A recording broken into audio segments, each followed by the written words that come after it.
Bonjour.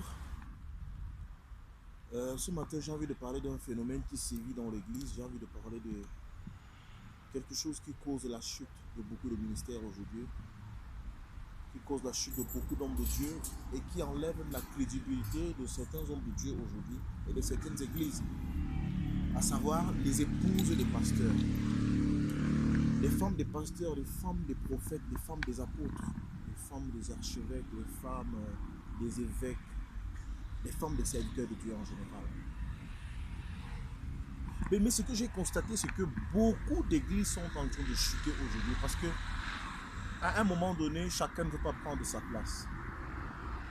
Je vais dire à un pasteur aujourd'hui, je vais dire à un collègue, je vais dire à un frère, si tu as constaté que les effectifs dans ton église sont en train de baisser, ce n'est pas forcément parce que tu n'as plus d'onction, ce n'est pas forcément parce que tu enseignes mal, mais parce qu'en réalité, tu ne te soucies pas de ton entourage, tu ne te poses pas de questions sur ton entourage et qui est à côté de toi. Parfois, au lieu de consulter le Saint-Esprit, nous prenons les décisions avec notre femme.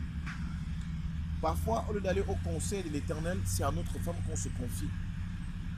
Combien d'églises sont tombées aujourd'hui parce que la femme a voulu prendre les devants?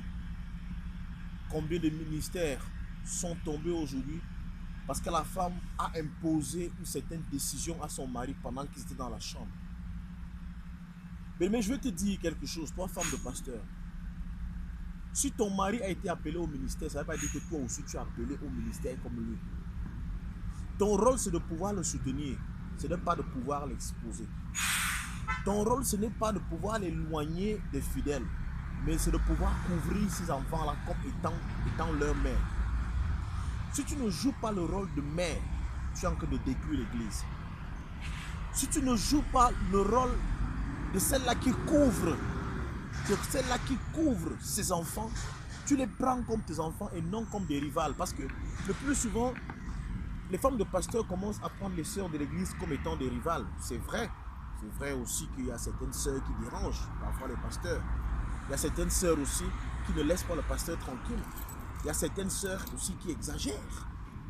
Et certaines sœurs aussi, par leur habillement, leur façon d'aborder le pasteur, elles tapotent à l'épaule.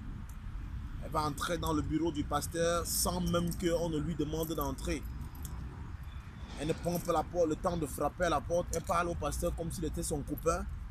Elle parle au pasteur comme si comme s'il était son camarade de classe. Ce n'est pas ton camarade de classe, c'est un homme que Dieu a choisi et qu'il a placé devant toi pour qu'il puisse apporter la solution aux problèmes que tu vis depuis des années aujourd'hui.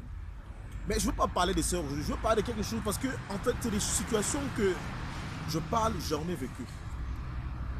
J'ai vu les églises se briser.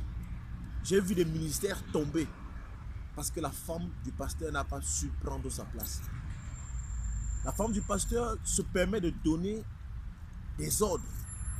Elle se permet d'excommunier les diacres, d'excommunier même les collaborateurs, ce que je peux appeler pasteurs, peut-être qui ont été élevés par son mari. Elle se permet de punir les diacres. Elle se permet de punir les évangélistes parce qu'elle est la femme du pasteur. Je dis, ton mari a été appelé au ministère, mais ce n'est pas toi qui as été appelé au ministère.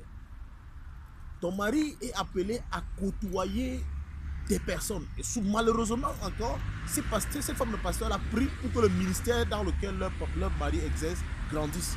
Mais comment le ministère va grandir si tu ne peux pas déjà entretenir 10 personnes? Si tu ne peux pas déjà conseiller 20 personnes?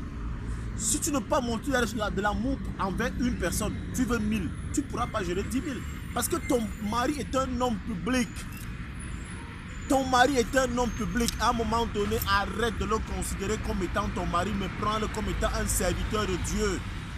Ce n'est pas parce que tu vois sa nudité, c'est parce que tu connais les réalités, les difficultés par lesquelles il traverse, que tu vas croire que tu vas lui manquer de respect, ou alors commencer à imposer un rythme dans l'église. En tout cas, la décision que tu prends là, moi je t'attends à la maison, tu sauras ce que je vais te dire ce qu'il faut faire. Non, vraiment il faut punir la soeur là. Je ne veux plus voir la soeur là monter, je ne veux plus voir la soeur là à côté dans ton bureau, je ne veux plus voir le frère là, je ne veux plus voir tel frère. Bien aimé, vous détruisez les églises. Et le travail que vous faites, Dieu va vous demander des comptes. Si ton mari est pasteur, tu n'es pas pasteur. Le sacerdoce ne se transmet pas par les bisous. Le sacerdoce ne se transmet pas par, je ne sais pas, par les caresses. Non, ce n'est pas parce que c'est ton